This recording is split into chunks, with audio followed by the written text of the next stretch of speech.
Breaking news अवां सां share कयूं पिया। सिंध जे निगरान वॾे वज़ीर मक़बूल बाकर उस्तादनि जी आलमी दिहाड़े ते पैगाम जारी कयो आहे। उस्तादनि खे ख़राज तहसीन पेश कयो आहे। मुआशरे जी तामीर में उस्तादनि जो किरदारु बुनियादी अहमियत रखे थो।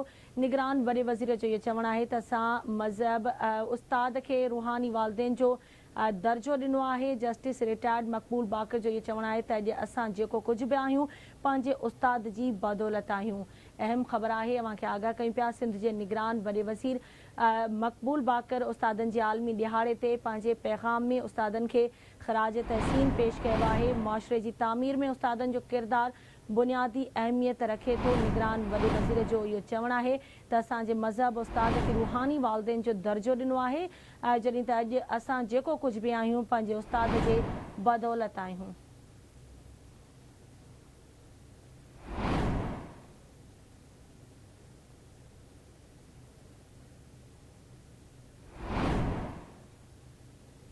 अहम ख़बर खां अवां खे आगाह कयूं पिया। सिंध जे निगरान वॾे वज़ीर मक़बूल बाकर उस्तादनि जे आलमी दिहाड़े ते पैगाम में उस्तादनि खे ख़राज तहसीन पेश कयो आहे।